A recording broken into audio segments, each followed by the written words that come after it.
July 17th, 2006 was a special meeting among the Director of Minor League Operations for the Detroit Tigers, Danny Lunette, and 6 stalwart Detroit Tiger fans whose voices you will hear throughout this next hour. From left to right, Wally Hucknall, Kenny Martin, Peter Sullivan, Dan Lunette, Bruce Martinson, Denny Lundberg, Gordy Black. This is quite a group of folks who joined this lunch just to hear about the Detroit Tigers as they march their way through the 2006 season. Sit back and enjoy reflections from the Director of Minor League Operations, Danny Lunette. Pick up the conversation as Dan is answering the question whether Jim Leyland has made a major difference on the club after the firing of Alan Trammell. Got his arm around you, he's laughing with you, smiling with you. He treats the players, when it comes to discipline, like I think you would treat your own son. He gets a point across and moves on. And they love him. Oh. They love him. You can tell. That's good. They may not always agree with some things, but they love him. They gotta love winning. That's gotta make them feel so good as a team. The trade press was kind of ripping him the other day because he played Wilson. That was Rob Parker. Yeah. He's a bad guy. Yeah. He was ripping him because they played. You know, because he took out Maglio, Pudge, and Polanco and sat him out in Sunday's game. You know, he wanted to give him 2 days rest before the White Sox series. That was the game they lost, 96? Yeah. But this guy, he has never written anything positive about the Tigers. He's got an axe to grind with Dave, and I can't stand reading his stuff because he's so negative. Most of the time, you know, he's very pro-black. Mm-hmm. When it comes to a black-white issue, I remember last year when Marcus Thames, when they cut him and sent him to Toledo, Parker was really vehement about that. And a number of times, and I know when I read Tiger Talk, some of those people attack him big time on the racial. Really? Mm-hmm. Interesting, though. He's playing well, Thames, though, isn't he? Mm-hmm. Oh, 20 home runs or something? 19. 19? Oh, he's been great. Yeah. Has a nice posture to play. Really doesn't overswing, hits a lot of singles and doubles. He's a great story. Yeah, he is. He's a great story. And I don't know if you ever read any personal background about Marcus. It was written up pretty extensively in one of the newspaper articles about his background. He is one of 6 kids, and his mother was paralyzed from the waist down when he was very young, and his father was gone, and she had to raise the kids on her own, and she was paralyzed, and there were 6 of them. Wow. And you talk about growing through some adversity, and when he got sent down last spring training, you know, he wasn't happy about it, but I remember he made the comment, when stuff like that happens, all I got to do is think back about my mother and what she went through, and this is nothing. And you know, even Leyland makes references to that. If you ever read a lot of his quotes, somebody might ask him about pressure, and his response will always be the same, that what we're doing, there's no pressure. Pressure is when you got to go work in a factory and you got to feed a family of 4 or 5. That's pressure. You know, he's always putting things in perspective. Very blue collarish. Very much so. So, Danny, do you think we're going to pull the trigger on a big deal? I think Dave will do what he has to do. No doubt he's been trying. He's been trying. Illich has already committed the money. I think some of it, and this is where it gets a little dicey, is going to hinge on Dimitri. Dimitri has to come off of his rehab assignment on the 25th. I know he does. That's going to give him, it's going to give Dave less than a week before the trading deadline. And if we had a little bit more time to buy, I'm not sure Dave would do anything, but because Leland wants a left-handed power bat in the lineup, if Dimitri can come back and give us what we need, I'm not sure what Dave's going to do, but there's so much unknown with Dimitri right now. But I'll guarantee you this, if there's a deal that makes sense for the Tigers, he'll pull the trigger. He'll pull the trigger, there's no doubt. They don't think they have enough to go through with what they have. I mean, we're 8th in the majors in hitting, you know, 1st in pitching, 5th in home runs. So they're really pretty vulnerable against good right-handed pitching. I don't know if it's a case of Jim not thinking that he has enough, but we've said all season long that we need a left-handed power bat in the lineup. And even though we're 32 games, 31 games over 500, I think most people feel if we get that left-handed power bat in the lineup, that's going to solidify our position and really make it difficult for the White Sox or anybody else. well, Brady was installed for, would that be something? But you're going to have to give up the farm literally. Yeah, you're gonna have to give up a lot, and there's a lot of dollars involved, and I don't know what kind of resources Ilitch is committing. I know he's told Dave, you do what you have to do. So. I was surprised they didn't go after that guy from Florida. Huff. We did. He seems like he's a very versatile player and he can play a bunch of positions besides being... The lineup is a DH. And he'll play some at first base to spell Shelton.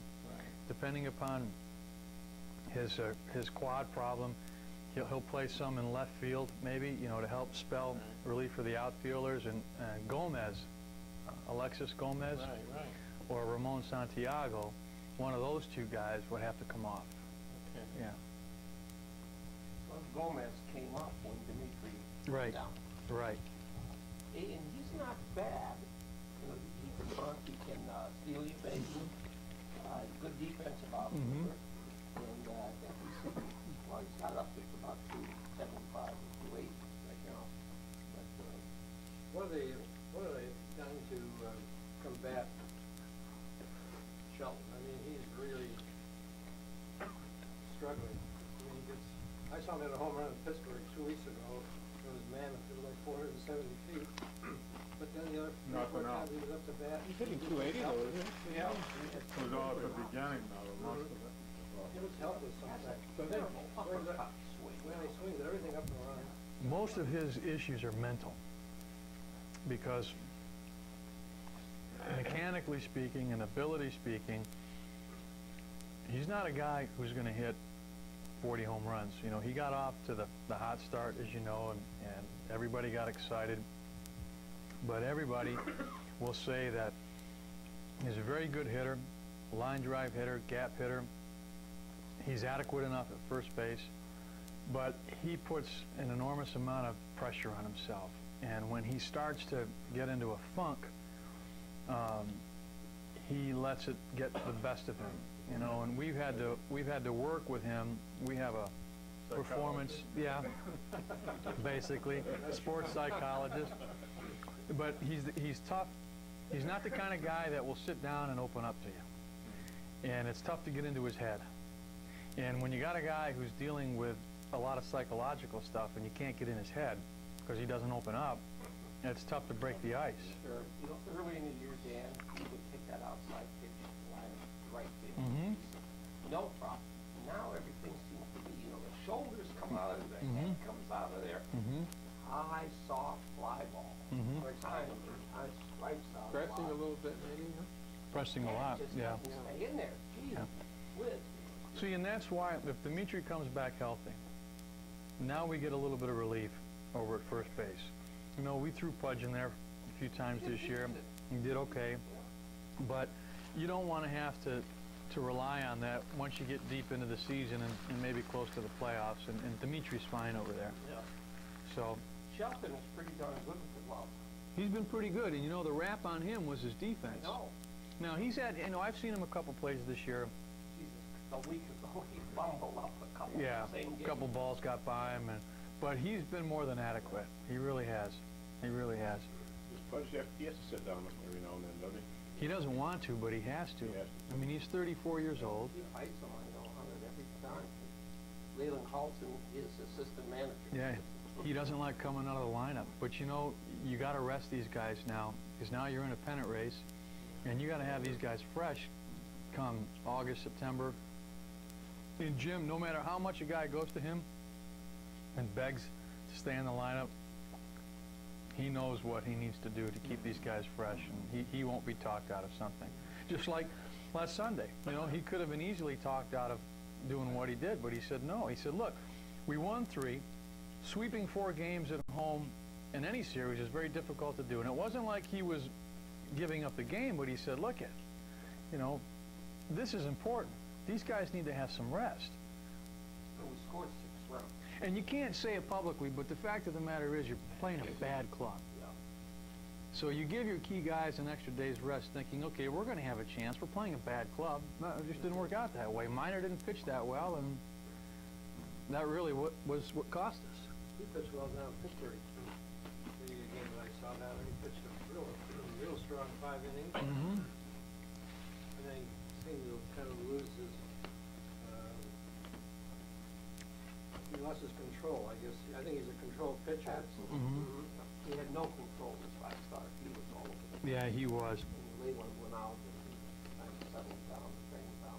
He's another great story, this kid. He wasn't even in spring training with us, in big league spring training. No, I never saw him. He wasn't.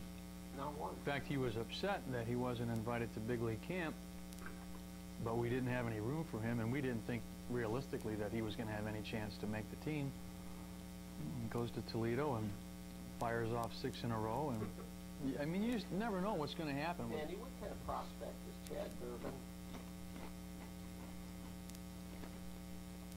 He's the next guy to go up if we have an injury. His ERA is below 3. Does he throw hard? He throws 90-91, but he has good control. Walks are very low. Mm-hmm. He really knows how to pitch. He's got a feel for pitching. He threw in spring training, you know, Mhm. and I'd never heard of him, and he did quite well. Threw the ball quite well. He's been our best pitcher at AAA Yeah. over the course of the season, and but he'll, as of things right now, he'd be the next guy to go. So How close is Marat to come back? I think he'll probably be ready. I think it's going to be September 1. You know, I don't think anybody wants to rush him, because this is an injury that you can come back from very easily. I mean, he just had bone chips removed. So Going with decent velocity now. we're not working on velocity right now. Basically, he's just working on getting his arm back in throwing shape. And I mean, he's chomping at the bit, as you can imagine, to come back now. And I wouldn't be surprised if he goes out on a rehab assignment maybe 3rd week of August. But I don't know that he'll pitch for the big league team until September. And if we're going okay, there's no point in rushing it. And the challenge is going to be, if Minor continues to pitch well, what Jim's going to do when he comes back. Yeah, I was at the Futures game in Pittsburgh last Sunday, and I had a couple of Tigers, Cameron Maben. and Alberto Sanchez. We'll talk about those 2 guys. And by the way, did you have any say as to who was going to be the representatives from the Tigers? Did they ask your input? Well, what happens, Major League Baseball has a committee,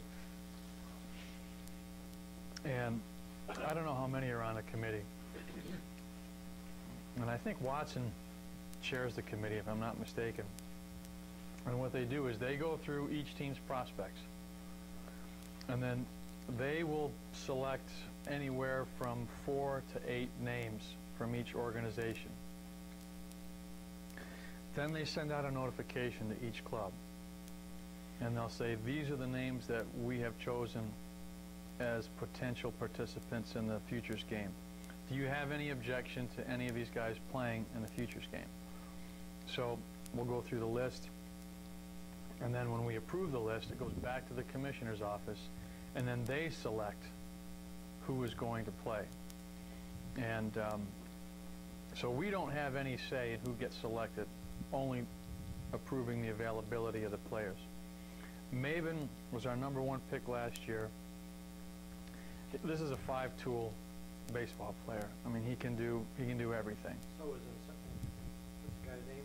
In our state, he was a 5-tool guy too. Well, there have been 5-tool guys before that never made it to the big leagues. But this is a guy, as we look at him today, we see him somewhat in the mold of an Andre Dawson, and he's a wonderful kid. I mean, he's just an absolute joy to be around. He comes from a good family. Danny, I saw him come up in spring training for his first time base, and he struck out Bill. He was completely overmatched. The next time he rifled a single at right field. Mm-hmm. After just looking, I said, "Oh, this guy is so out of his league." Next Right. being right. He never got intimidated in big league camp this year. I know he talked to the guy. He would sit there in those chairs. He was always picking Monroe's brain. Mm-hmm. And he was out talking and listening. And Monroe must be quite a good influence on him. Is he going to be okay, Monroe? Is he going to Yeah. stick, do you think? He's a guy that could end up being moved in a deal. And you hate to lose a guy like Monroe only because he's another quality guy, very good guy in the club. But he's a name that I know that some other clubs have had some interest in. Yeah, the Yankees, I think. At one time, yeah. But Maven will be a special player. I mean, people are going to look forward to him getting to the big leagues someday. What about Ryan Rayburn? Will he make it for the bigs? I don't think he'll make it as an everyday player. I think he might have a chance to make it as a utility type player. What we've done with him this year is we've played him in left field and second base. You know, try to create some versatility with him because he's a very good offensive player, and he's doing very well this year with the bat. He's got a chance, but I don't think as an everyday player. Cleveland? He's a mystery. This year he's been a mystery. He had a bad year in '03. Yeah. No, I'm sorry, '04. Last year he was our player of the year. You know, he had a huge year in Lakeland.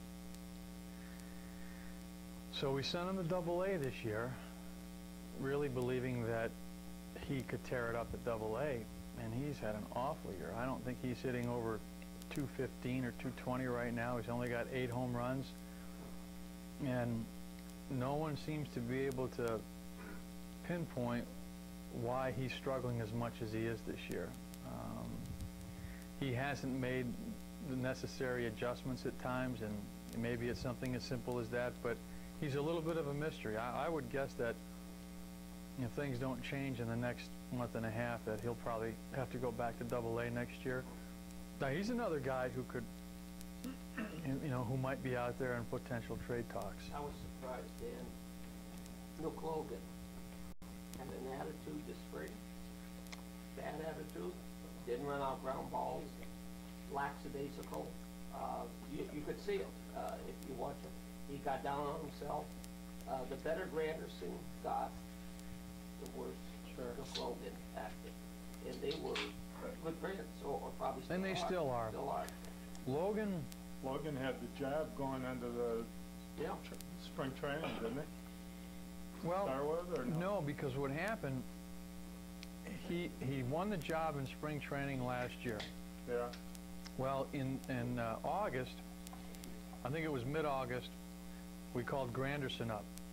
Granderson took over center field late in the year. When Trammell lost the team and things were spiraling down. And when we came into spring training, we didn't throw it out there to the club, but in the clubhouse, It was Granderson's job. Oh, okay. I mean, Logan was going to have to do something absolutely astounding in spring training, and Granderson was going to have a bad camp to lose the job. Logan has one tool, speed. He's not made any adjustments to make himself a better hitter, to get himself on base more, and outside, and it's kind of ironic because we say his one tool is speed. He seems to move in two speeds, slow and slower.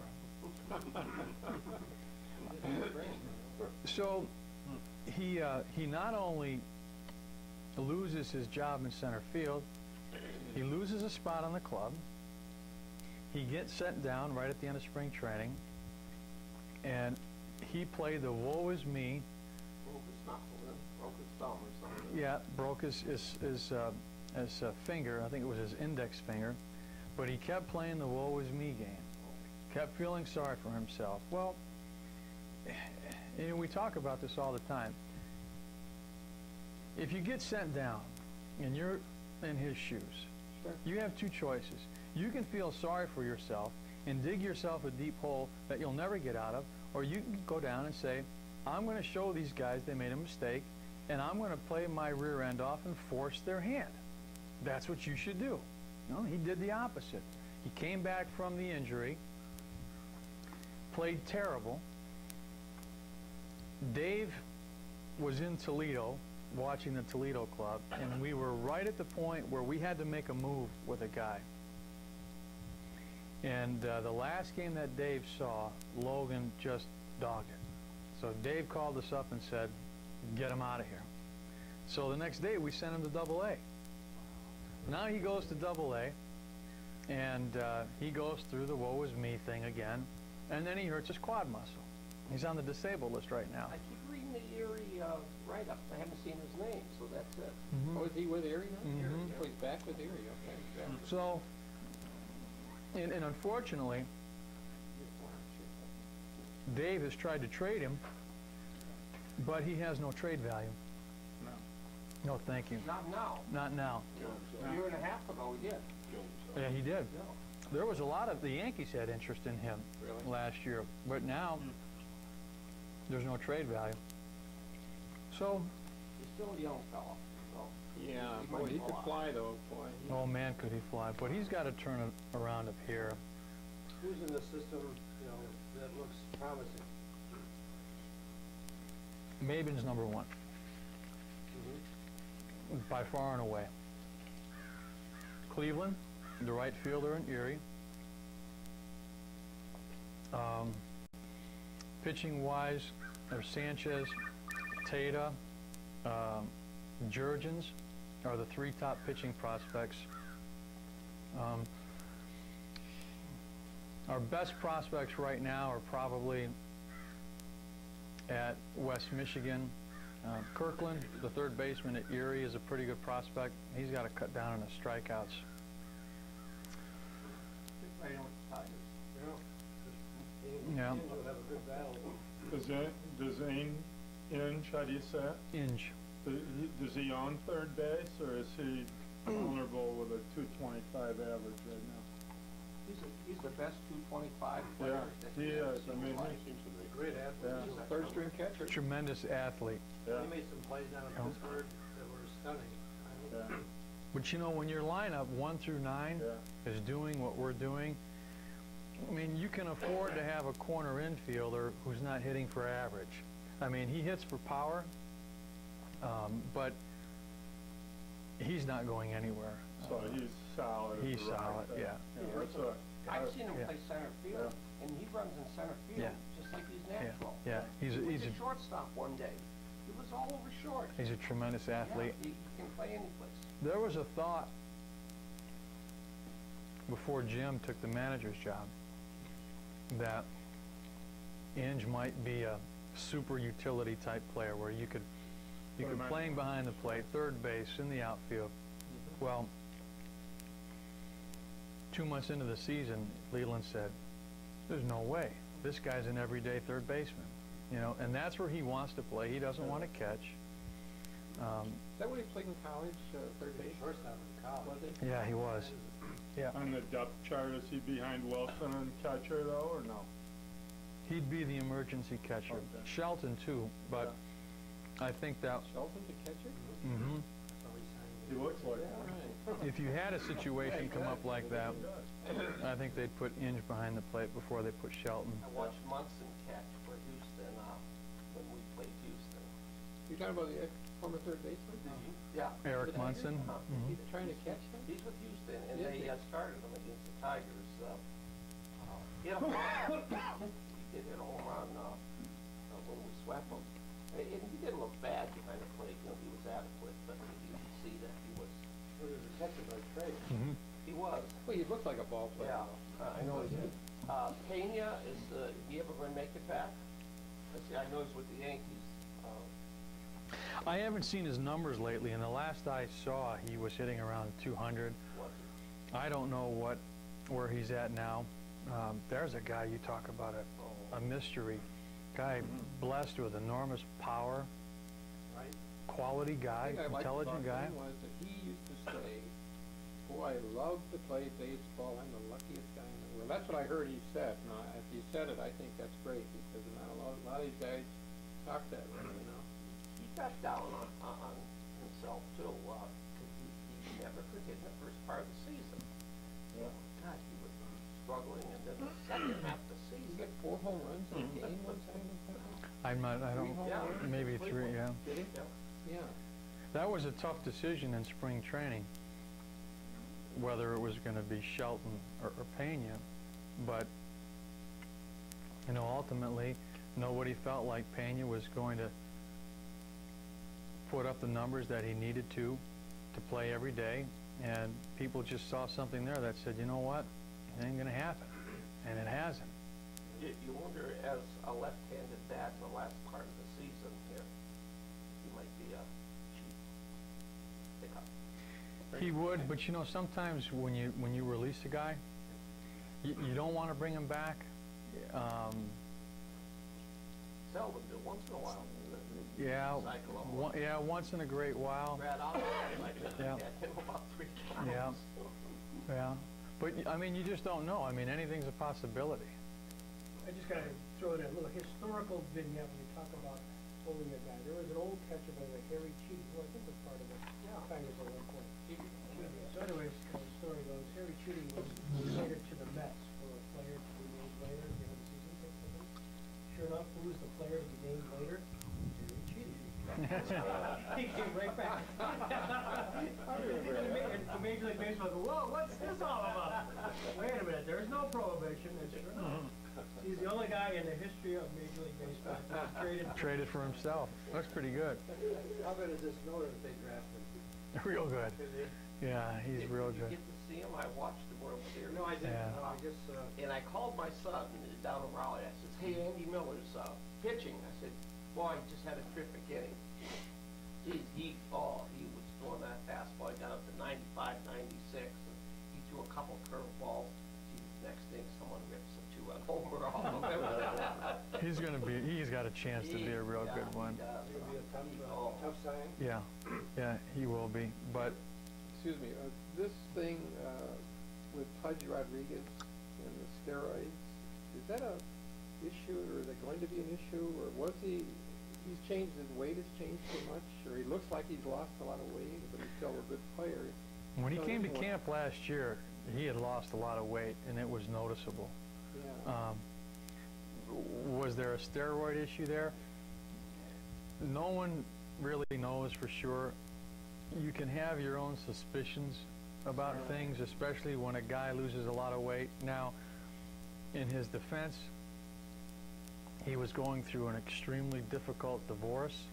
He was a mess mentally, Right. and you never know how that affects somebody overall, but that steroid thing is, you don't know for sure, Has but he ever been questioned under oath about it, or no? Like, not to my knowledge, you know. You could see the difference in his personality. Yeah. Last spring, he was very morose. This spring was vibrant, friendly with the fans again. It just seemed like, now, Leyland, no doubt, had a lot to do with that.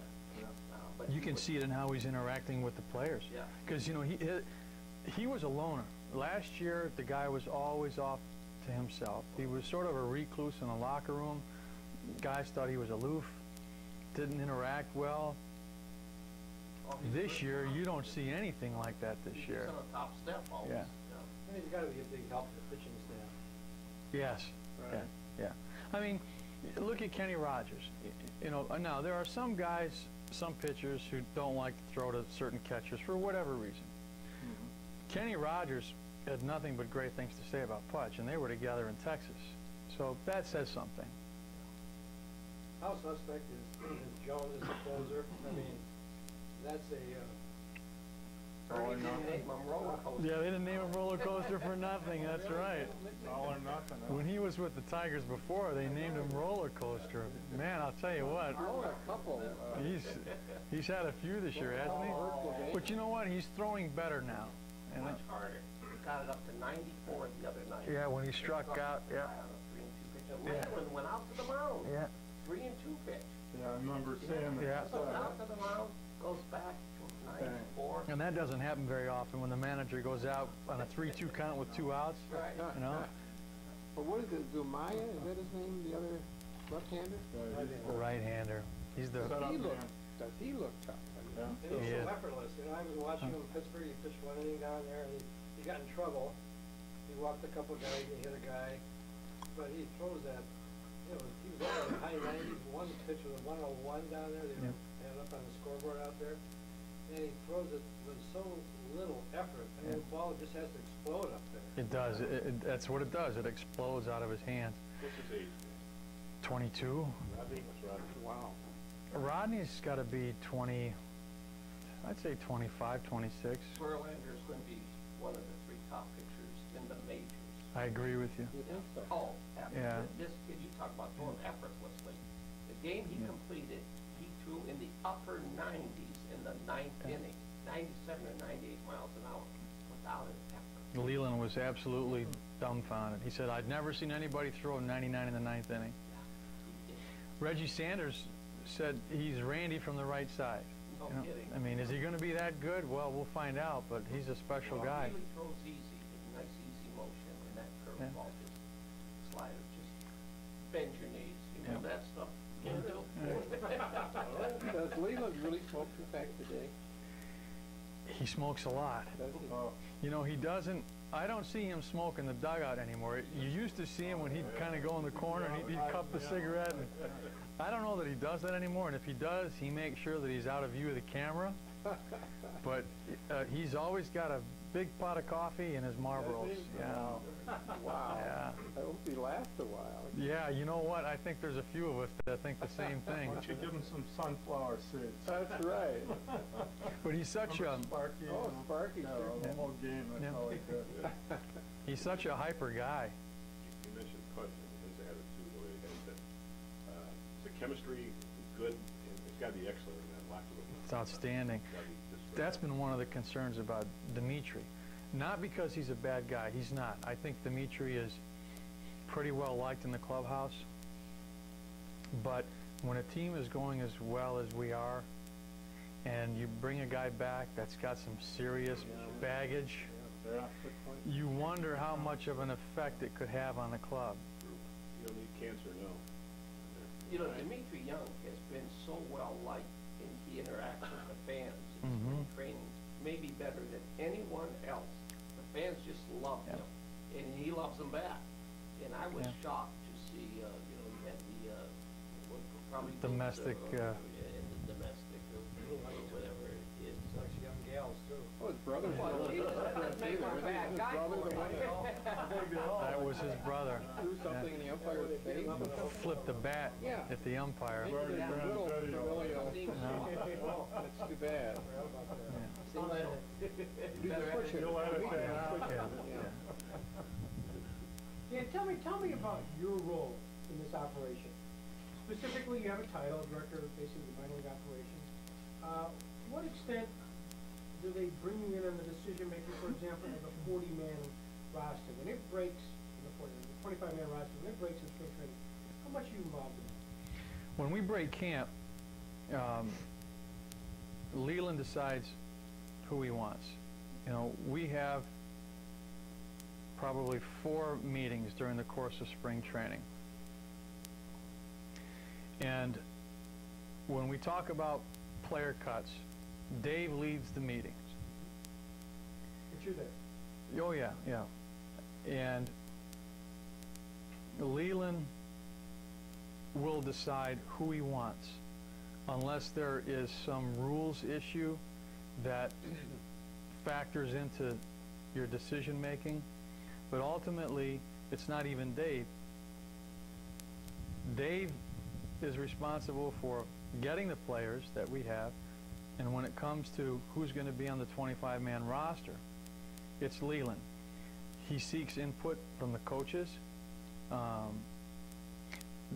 There is voting to the extent where there'll be discussions in the meeting about why do you want this guy on the club, or why do you not want that guy on the club. And ultimately, Jim decides who's going to be on the club and who's not on the club. Once the season starts, Dave will call Glenn and myself. Glenn is the other guy that I work with. Glenn Ezel. And he'll say, okay, who's the next guy to come? If we need this or if we need that. And if we don't know the answer when that call comes, then we get on the phone and we'll call, whether it's the AAA manager, AA manager, hitting coaches, pitching coaches, the Rovers, whomever it is that we need to call to start getting input on who people believe is the next to go, then we relay that information back to Dave. So then at that point, Dave goes to Jim and says, okay, you know, we think Chad Durbin is the guy to come up and help us win a game, because ultimately the mandate is who is going to help us win a game. You know, not who's the best prospect to come, or maybe not even who's putting up the biggest numbers right now. Who's going to help us win a game at the big league level? If Leland had seen the guy in spring training, that will influence his thought process. But once the season gets underway, you know, ultimately it's who we recommend to Dave, and then Dave will agree or not agree, and Dave might say, no, we're not going to bring that guy up. But that rarely happens. Then he goes to Jim, and they decide, okay, this is what player development recommends. This is what we're going to do. So that's protocol on player movement during spring training and during the season. And then as far as I'm concerned, you know, I run the farm system, and the other guy that I work with, Glenn, he's responsible for implementing the teaching philosophy. So it's his responsibility to make sure that the managers and the coaches are teaching the way we want things done. And then I handle everything else. Danny, out of our, we've signed 9 of the 10 draft choices. Have any of those 9 been placed at N.Y.native places? Yeah, N.Y.native and the Gulf Coast League. So those 9 have all been placed? Yes. And they're playing? They're playing, yeah. Miller's the only one. Does it look like there's some, well, it's early, but were we happy with? Miller? No, not Miller. Oh, with the draft overall? It's a little bit too early to tell, because I'm sure, you know, as you've heard many times before, the draft is always a crapshoot, but don't screw up on your number 1, you know? You know, because that's ultimately what gets scouting directors in trouble, is when you mess up on the number 1. But so far, we like what we've seen. Makeup is always a huge variable when you're drafting players, and you look for makeup in everybody, and you're not always guaranteed that you're going to get guys with good makeup, but we like what we've seen so far. Like a 10th round draft choice, what kind of money approximately? Not do those much. guys get? You know, it depends. If that 10th round pick is a high school pitcher, let's say, he's got leverage because he can go to college. And if he is a guy who projects high and you want to sign him, then he's going to get more dough. And maybe a guy like that gets 50 to 100 grand. I see. But if he's a college guy, he has no leverage. If he's a graduating senior, he has no leverage, so he's going to get a lot less money. But then he'll get it back, hopefully later on, if he gets to the big leagues. Wow. What about the draft, Dan? Are you involved in that at all? No, player development does not partake in the draft. Our only input into the draft, when we're in Detroit, because the draft is conducted in Detroit, we tell the scouting department what our needs are. You know, after the first day is not based on what our needs are. The first day is based on getting the best players available. Second day of the draft is based primarily on what are our needs in the system, and then you try to fill those spots. But they handle that all themselves. We do not have anything to do with who gets drafted. Zumaya was 11th round. Yeah. 11th rounder. Man, it was 100 miles an hour. That's why Wow. you know, and he only threw in the 80s when he was drafted. No kidding. I mean, this arm strength kind of came out of nowhere. Wow. I don't think anybody saw this coming. You worry about a guy like Zumaya for a couple of reasons, though, and hopefully nothing happens. But we had to shut him down last year, towards the end of the season, because he started to develop some shoulder soreness, and he has, and I can't think of the medical term. He's got it's a shoulder anomaly, and there's something in the structure of his shoulder that causes concern, but there's nothing anybody can do about it, because either he's going to stay healthy or he's going to blow a shoulder out. And unfortunately, you look at Zumaya, I know for me, and I hold my breath. You know, velocity is a huge thing for him. You know, to the extent that, and I've never liked this, and he'll tell you that when he's in a game, after he throws a pitch, he's looking at the pitch speed, and I hate that. You know, but guys do that, and you can't stop them from doing it.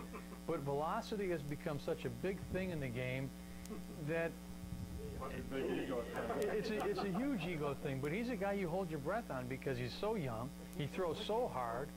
Yeah. It just seems Yeah. like he should. When he throws it, it just catches him. Mm-hmm. Just dump out. Oh, he just snaps it right off. Yeah, it makes those good hitters. These guys are good hitters, and they make them look terrible. Oh, yeah. They look so bad. Yeah. And that ball's got to move a foot, Yeah. you know.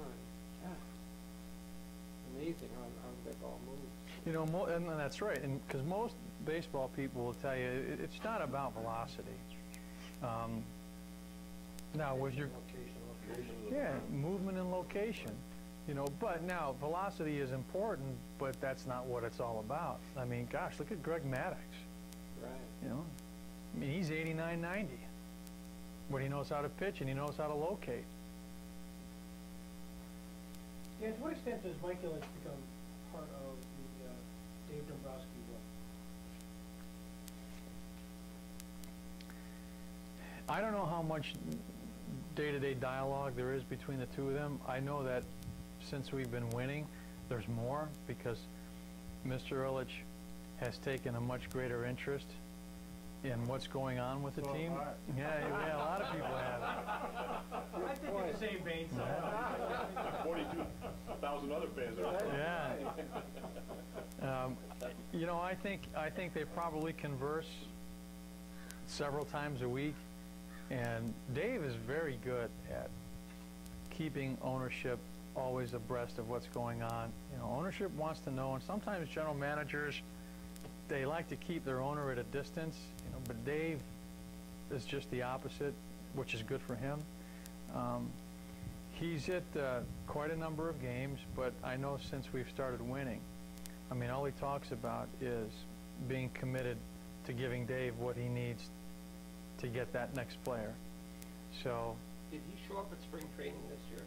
quickly, he came in and out. Did he? Because I see he has a parking place, and I always keep track of his and Horton and Yeah. everything. When I park, I see who's parking in those spots. I think he only came in for like a day or two. Yeah, and I never Yeah. saw his, but you know, I usually, I like to watch Willie roll in, and he's,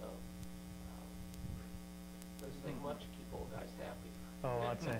Does he have Go ahead. Excuse me, does he have a seat, he and his wife, Illich, have a seat in the front of the dugout? I thought when we were at Comerica Park, I saw somebody sitting in the dugout in front of Trammell. This was last year. I'm sure he does, but he always sits in his He suite. does, okay, Yeah. I was Yeah, mistaken. yeah, and his suite is right behind the plate. Yeah. Yeah, yeah, You know, he started in Jamestown. Illich Yeah. did, yeah, he was a Yeah. player, wasn't he? yeah. I have a card. We had a baseball card in 1952 they issued. Just so happened, it was the only year ever. And, there's 7.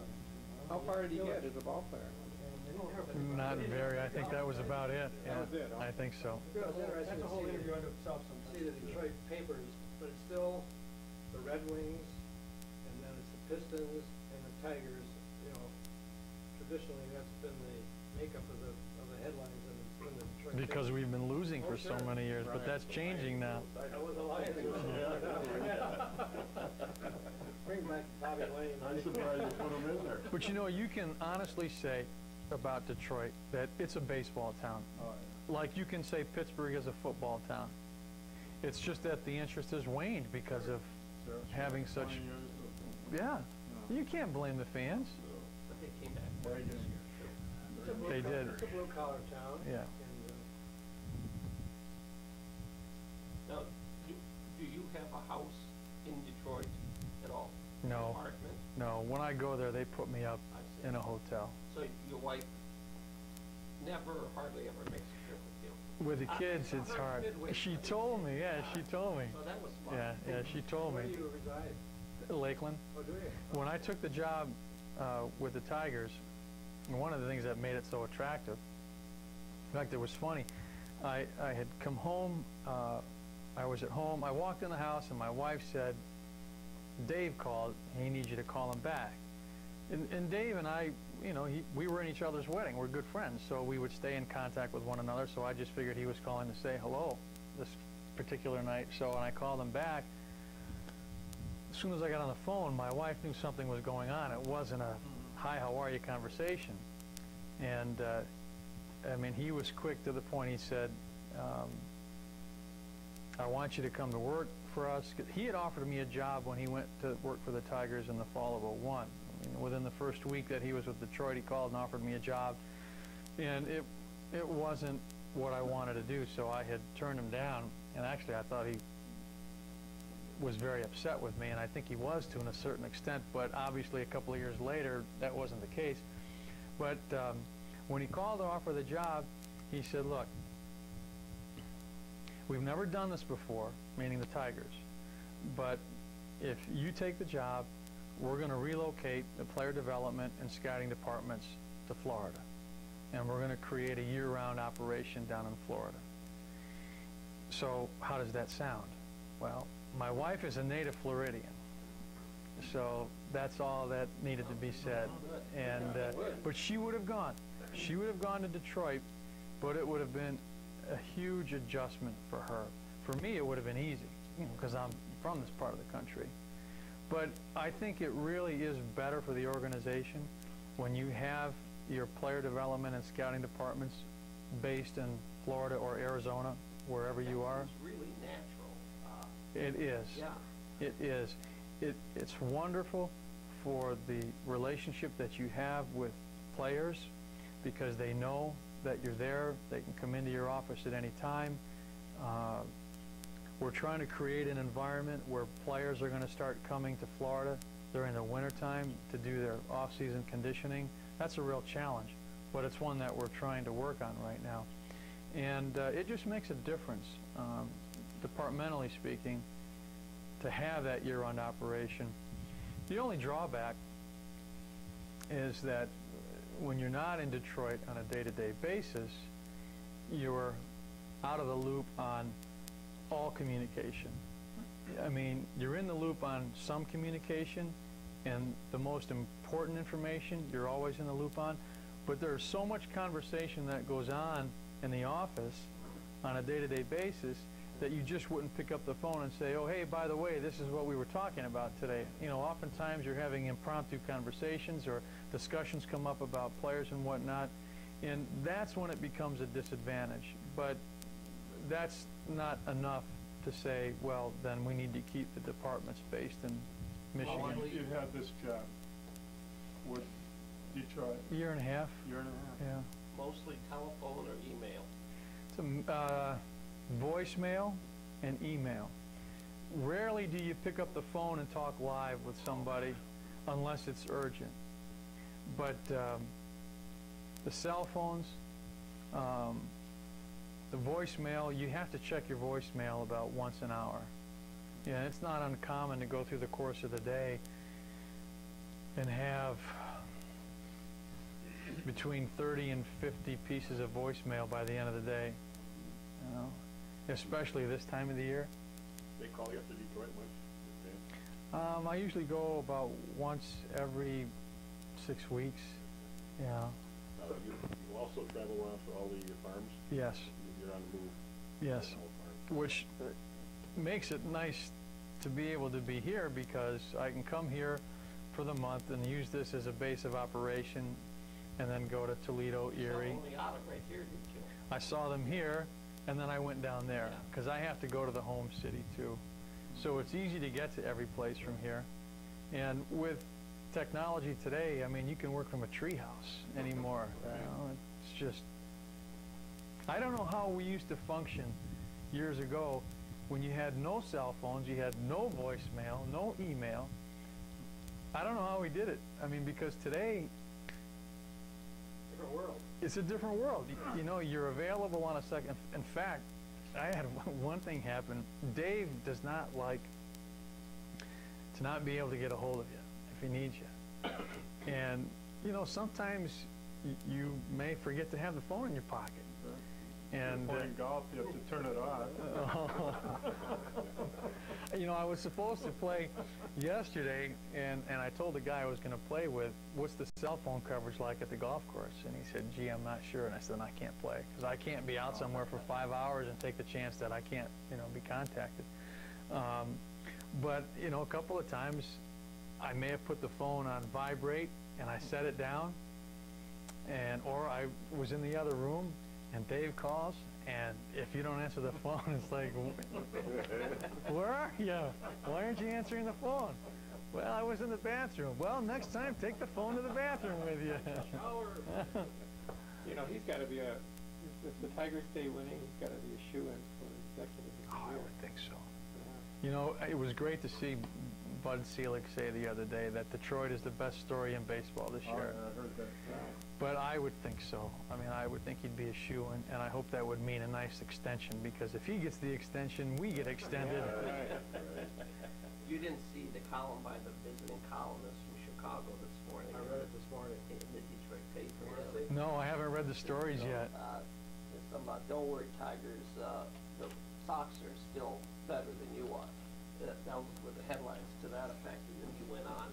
But he did compliment Detroit, but he felt the Sox were... Kind of backhanded. Yeah, and he did it in, you know, kind of a gentle way. It was. It was good. Yeah. Somewhat diplomatic. He did say that the Sox would win 2 out of 3. That's what he hoped for, yeah, 2 out of 3. Yeah. But you know, it's good psychology to use what, you know, Leland is doing. Like he says, they're not chasing us.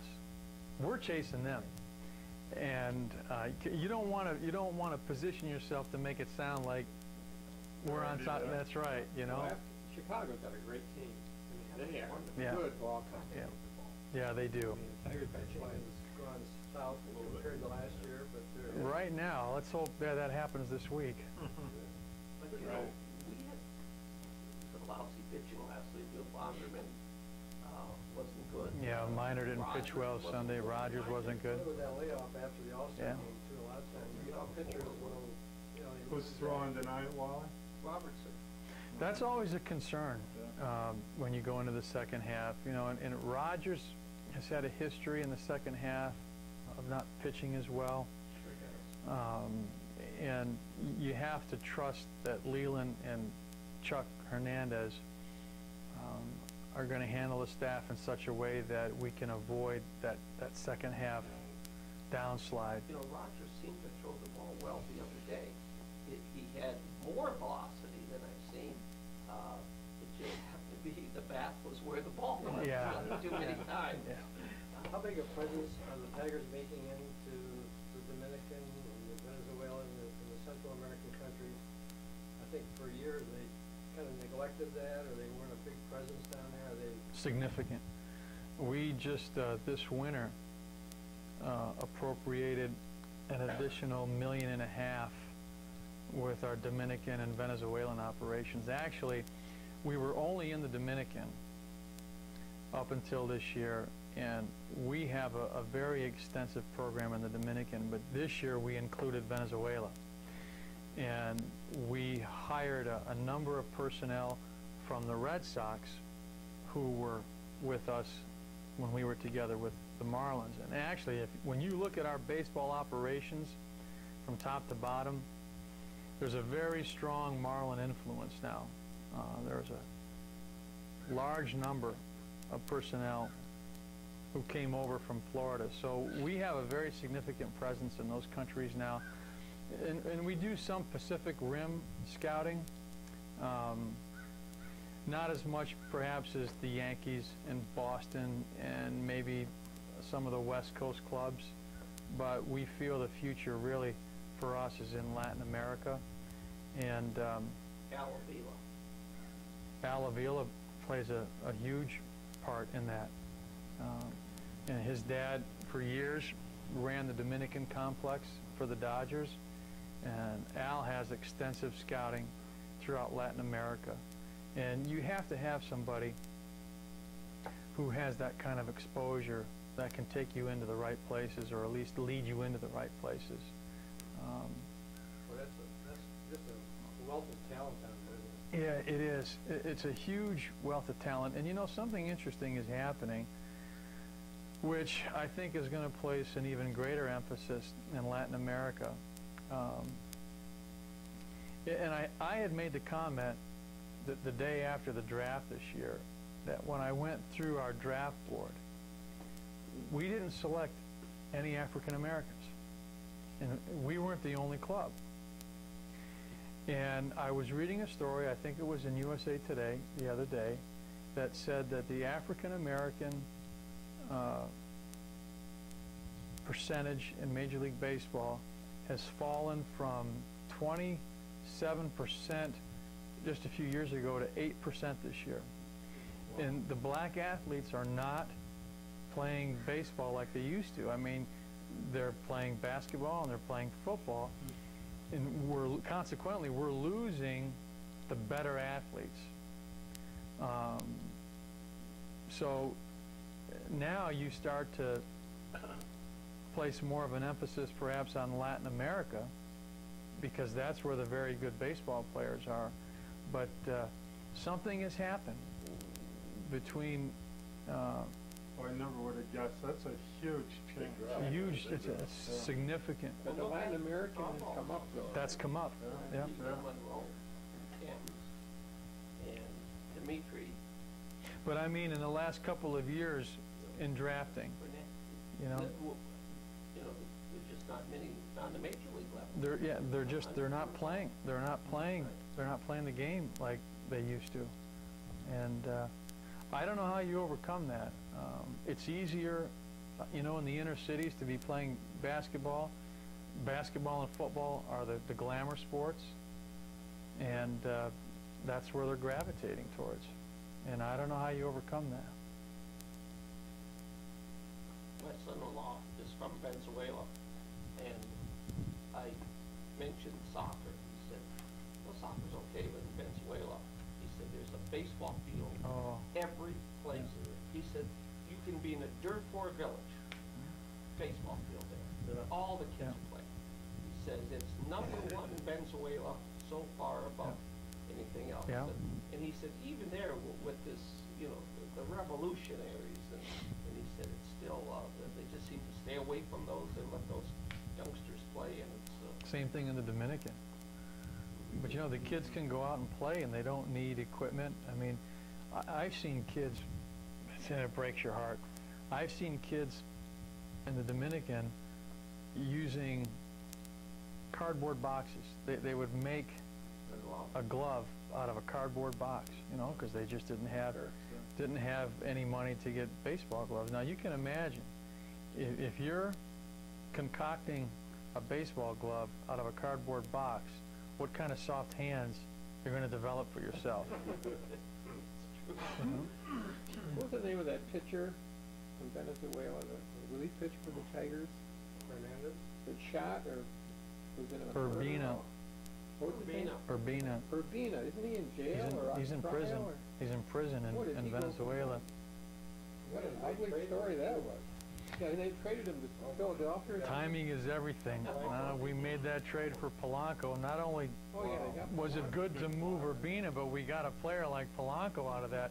Right. Who is? Was there some kind of a controversy or some kind of a flight back from the West Coast when Yeah. Urbina got into a fight with some of the Tigers on the plane? Yep, that happened, and Right after that. that was the straw that broke the camel's back, and it was shortly thereafter that. Yeah. Boy, boy. And you know, Farnsworth for the Yankees isn't throwing that good now. Not the way through. With us. Tigers. Yeah. I mean, my God, I thought, oh no, you let him go. Geez, he looks just like an ordinary pitcher. Playing in Detroit and playing in New York are two different. Boy, Two different animals, but you know, we tried to sign him to a multi-year. A lot of people didn't understand that. We tried to sign him to a multi-year deal. He wanted to go to Atlanta because he was from down in Georgia, wasn't he? Well, he wanted to test free agency. You know, he was in the last year of his contract. We wanted to lock him up for 3 years. He wanted to test the market, and Dave said, look, I'm not going to take the chance on letting this guy leave us at the end of the year, and we get nothing. Well, who do we get? We got Minor and Ramon Colon in that deal. So we made out pretty well. if they were to sign somebody, trade for a guy like Soriano, who would be so difficult to sign next year, would they try to sign him as part of the deal? Possibly. Or would you take a chance because he's going to demand big bucks? It depends. It depends on, one, how the player fits into your game plan. I mean, a guy like Soriano could be a longer-term player, but yeah, a guy like him, you're probably going to have a hard time locking up to a multi-year deal.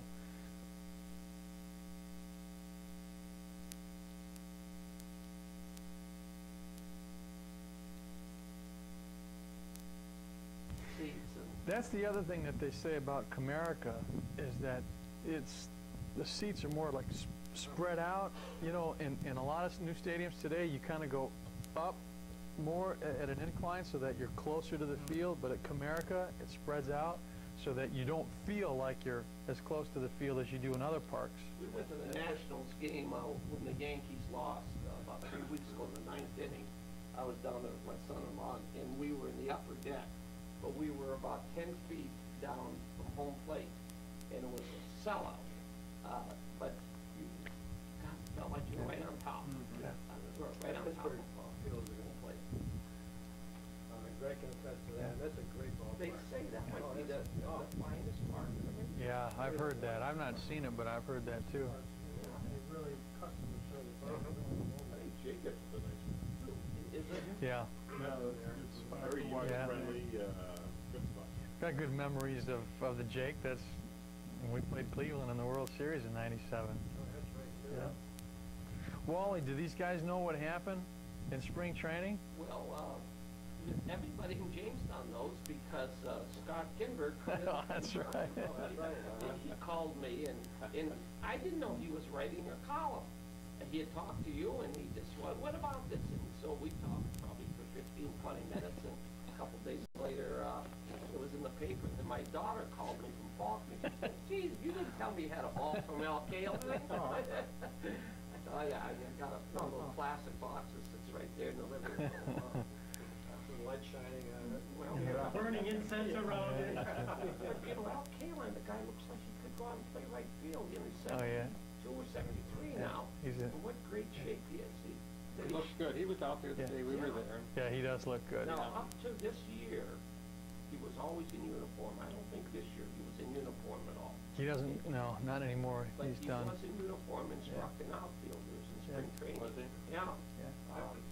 But I was stationed in Washington in '55 when he and Kaline and the team, that was all the Tigers had. And that was the year he won the batting Ks there. 2 Ks, and he didn't have anything else, but I used to get tickets pretty easily, because no one was going to Griffith Stadium in those days.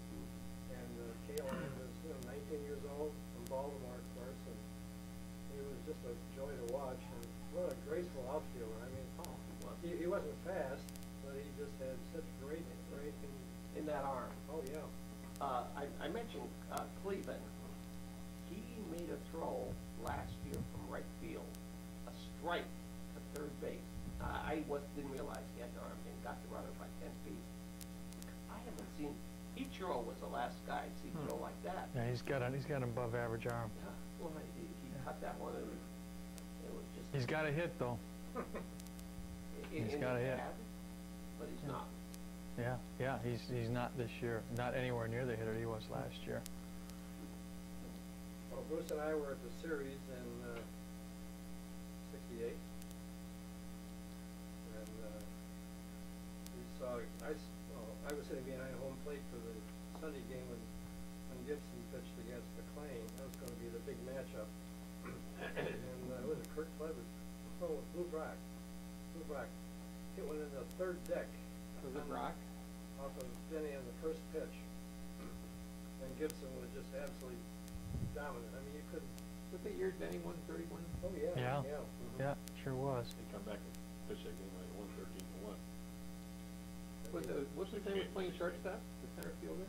Stanley. Stanley was playing short that year? Replaced Ray Euler. Yeah.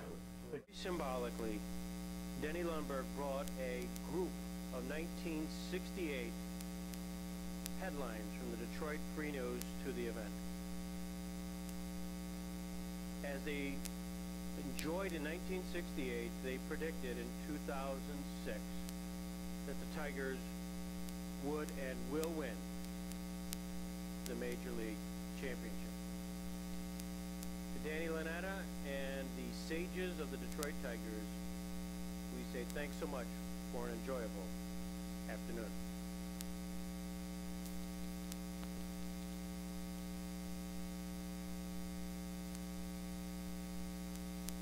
We thought we'd check up on the prediction of Dan Lunette and the Tiger faithful as it played out in October of 2006.